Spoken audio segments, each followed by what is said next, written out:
Hi everyone, so we've just started our journey to Taktshang, which is right up there. I think you can't see it right now, but of course we are not taking the pony which is available here. If you can't walk, we're just planning to walk through it. People are saying it's going to take around 2 hours for us to walk up there, but let's see how long we will take to reach to the top.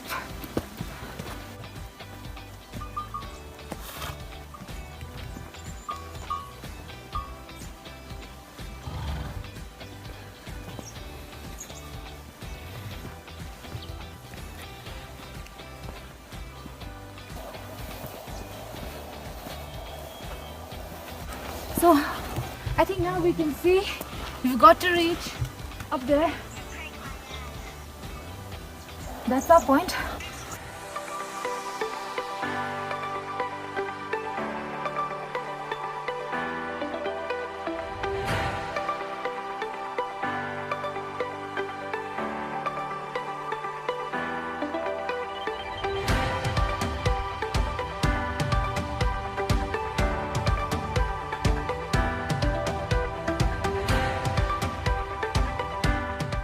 So we just saw the green-tailed sunbird. I don't know whether it was a male or a female one, but we saw the one with the yellow rump. So most probably it's a male. So I think we're quite lucky to have witnessed this one. It's out there. There go. There go. Puta ko hina ta achi dekhi bistari hinu parne. Shh, you gotta walk slowly.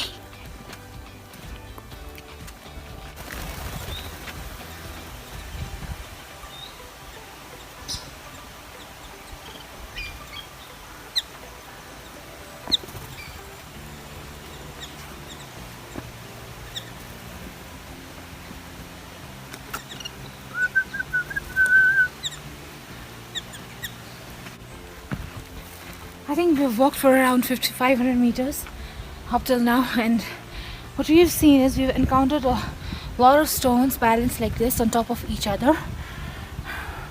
So basically these are prayers and wishes that people have, put upon the holy Taktshang temple. So that is how it is done. So we definitely need to make one as we come down towards Paro.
So guys, this is the blue pine tree and it is 81 years old as of 2018. So this year it's 2019. So it is 82 years old. Can you believe?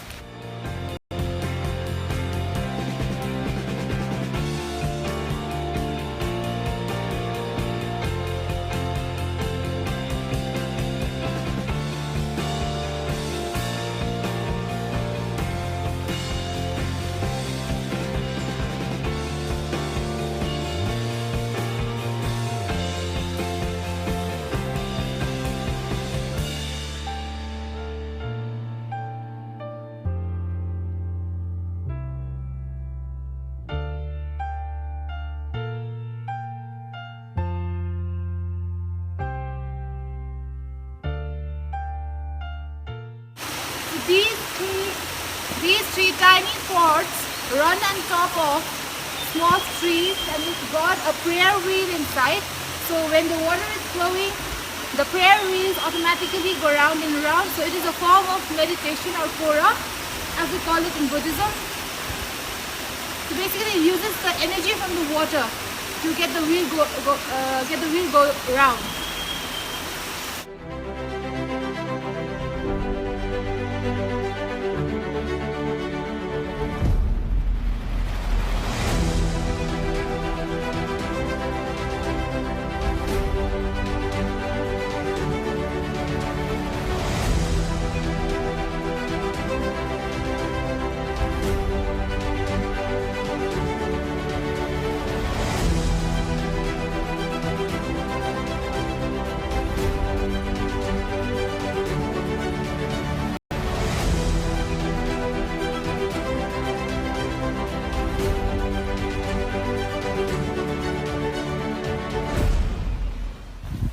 This tree is a brown oak, and it is 94 years old as of 2018. So this year it is 95 years old.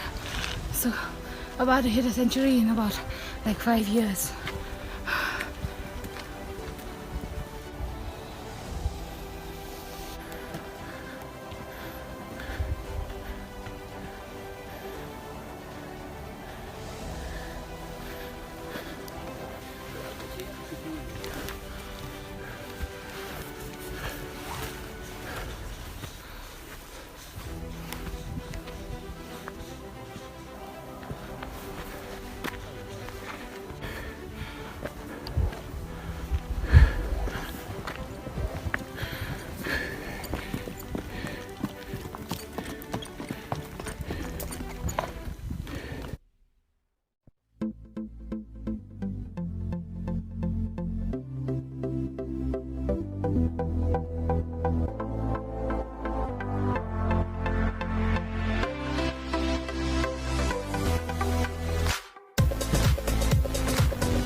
So we've just reached halfway through the Taktshang valley, and there we see the tiger's nest, and I guess this is the first perfect and the most clear view of the Taktshang temple since the time we've hiked.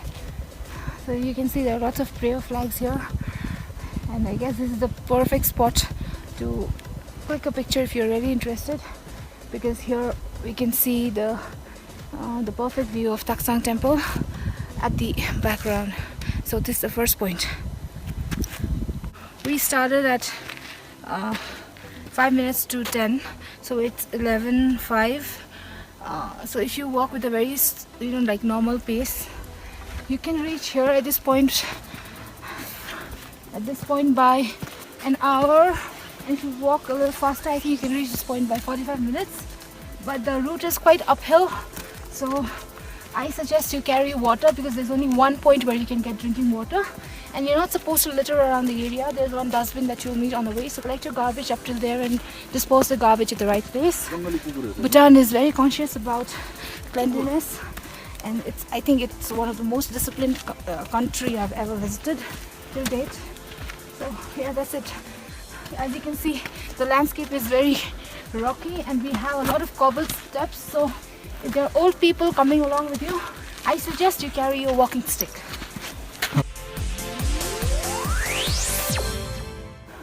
From here, from this point, if you just look behind me, you can see the Paro town, and at the top you can see snow-clad mountains. So I guess it snowed last month, but still we had the remains of snow even in Paro town.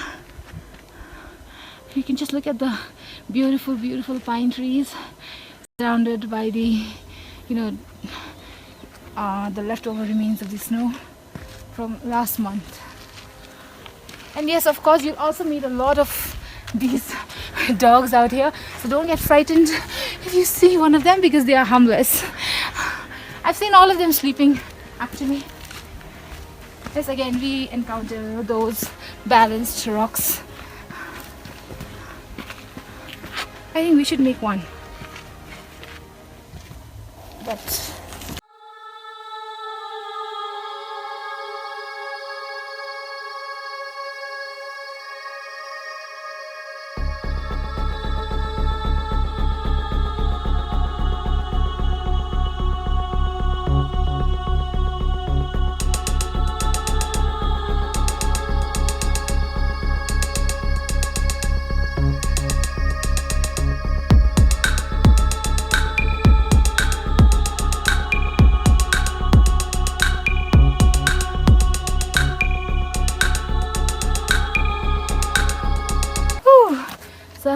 I have a tiny prayer stone out here because these are all the rocks I could get.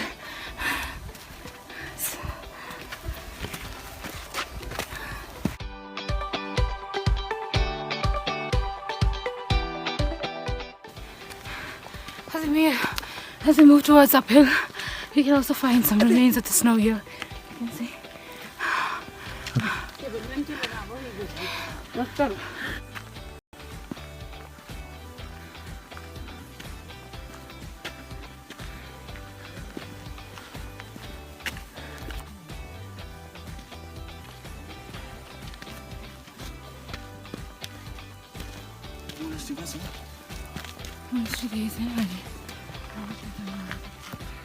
This is the cave where the late His Holiness Khenpo Gyuden Rinchen was born in the year 1926. So the Khenpo was born inside this cave. I think we can go and have a look at it.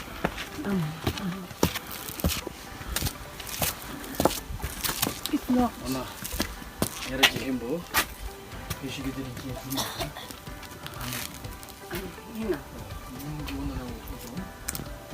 So this cave is built into some kind of a small room, but this is actually a cave.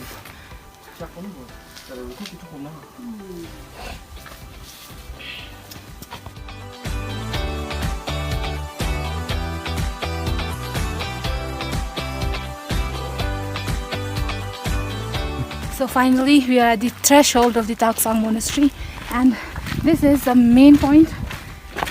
It is clad in clear flags and it's a beautiful sight from here. Just look at that. Look at that. There's the tiger's nest hanging on the cliff.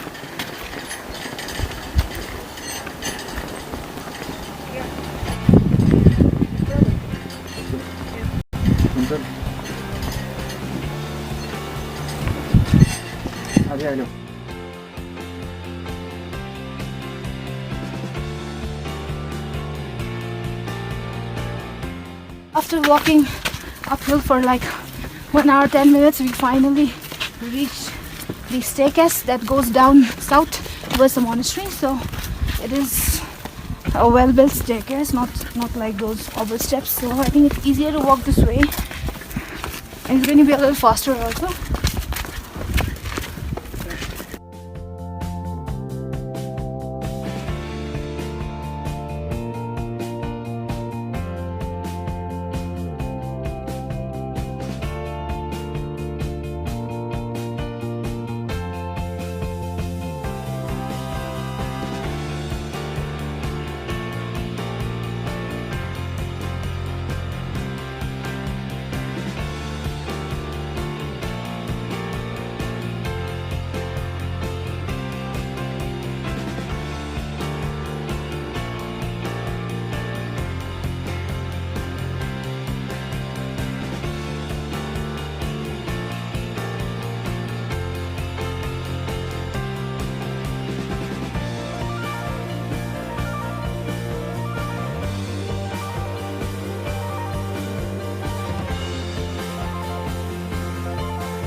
So this is basically a waterfall, but it's like so cold. I believe it never melts, and you can see As the water comes down, I don't know, it transforms into a sort of frost or ice, and then what comes below is basically huge chunks of ice. You can see that ice is even, in fact, it's falling. It has reached till here.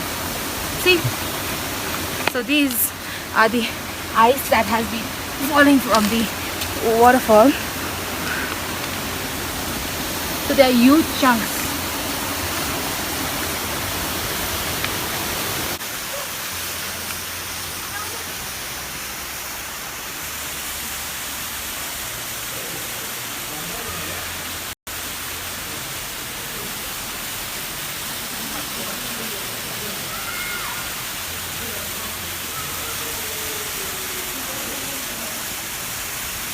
Have finally arrived at the main gate of the Taktshang Monastery. Oh my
So we're just over with the Taktshang trek, I mean like the visiting the monastery, and this is the first meal of the day. That too, it's show, that means it's a kind of a prasad from the monastery. So this is our first meal of the day. Something that should be eaten cooked, but we are eating it because we are too hungry.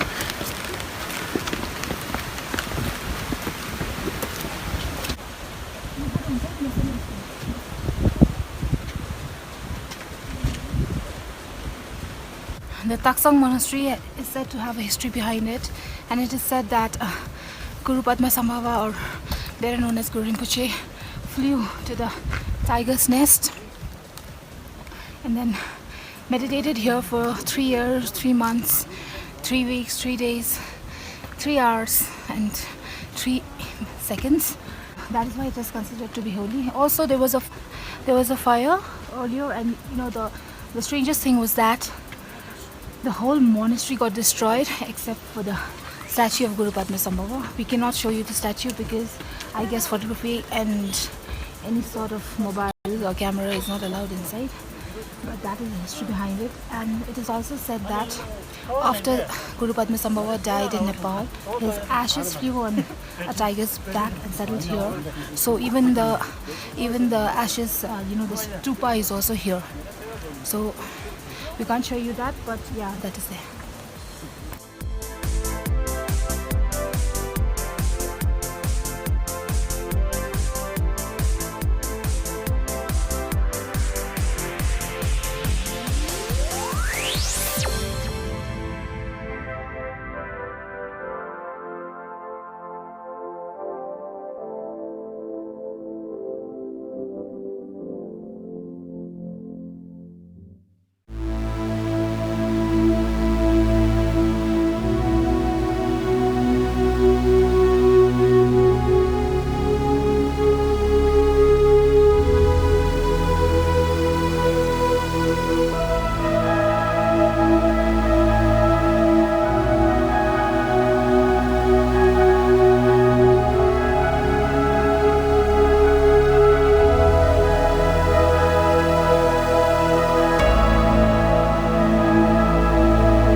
monastery, and this cafeteria is a completely veg cafeteria. That means you'll get only veg meals here, and there's no a la carte menu, and there's the buffet here that you need to pay 470 rupees per person INR.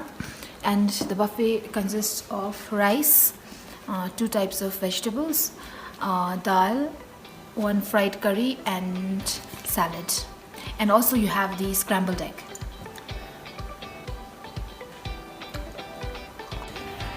The quality of the food is quite good because it's not at all oily, so all those health conscious people will definitely enjoy the food out here.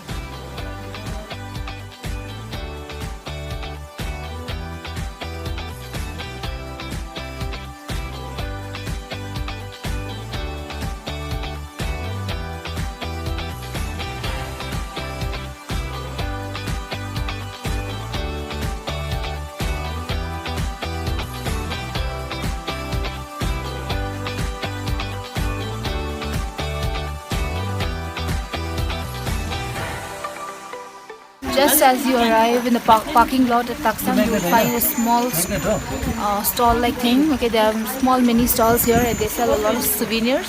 So better buy for yourself one since you're visiting. So here's the tiger's nest. I'm getting this one for myself. Apart from this, you can find a lot of necklaces and local handicrafts. Yeah, so you can better buy this.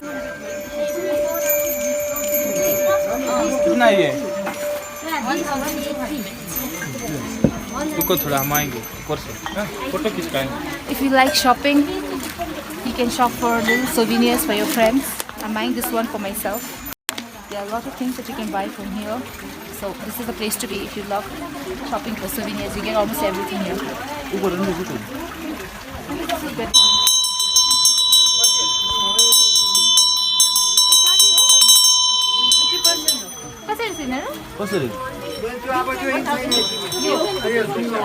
How much?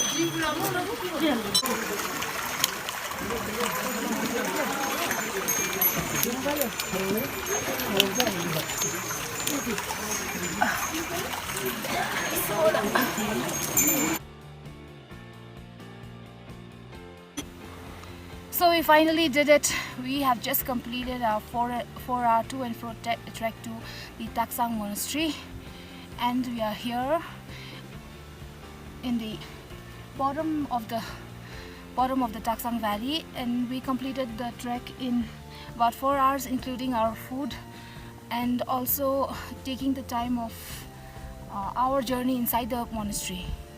So there are basic things that you need to know when you visit the Taktshang temple. The first thing is that wear comfortable shoes. Secondly, don't forget to carry a bottle of mineral water for yourself. And thirdly, since it is mostly it is an uphill track, and after that there is around 740 steps down the cliff, so it is advisable that you carry your walking stick with you in case you're not able to walk the uphill trek. Apart from that, the food that you get in the cafeteria is good, but I think it's pretty pricey. Like, it's around 470 INR for just some simple veg meal. So if you can, carry your food along. Also, while you go trek uphill, you will reach a point where there are 2 diversions of the road. So Prabhakar Dada took one trail, and me and my husband, we took the other trail. So the trail that we took, that falls on the right side from here, it is actually a shortcut trail to reach the point, the Mane point. But I suggest you take the longer route because the shorter route is quite an uphill, and it's very steep. So if you need a proper track, so you follow the route on the left side. So by the grace of the God, we are finally here, and we end our journey to Taktshang here. Now we are heading towards Paro. That's going to be another road trip to. After that, after we reach to Paro, we are going to head towards Thimphu. That's again going to be a 1.5 hour long road trip. So with this, I'll see you at Thimphu, and don't forget to subscribe to my channel, the S.U.M.I Heroes Network. Thank you. One more thing that I forgot to mention earlier is that don't forget to buy your tickets from the ticket counter here. It's going to cost you 500 rupees INR. So if you go there without the ticket, so you will not be allowed to enter. Also, don't forget to take the permit, the entry permit or the pass that you made at the border, because you need to present that at the full is counter too. Lastly, before I enter into the car and move towards Thimphu, I forgot to mention one thing. That is the ticket counter right there. That will give you the ticket to enter the Taktshang Monastery, and it is open from 7:30 AM to 1 PM only.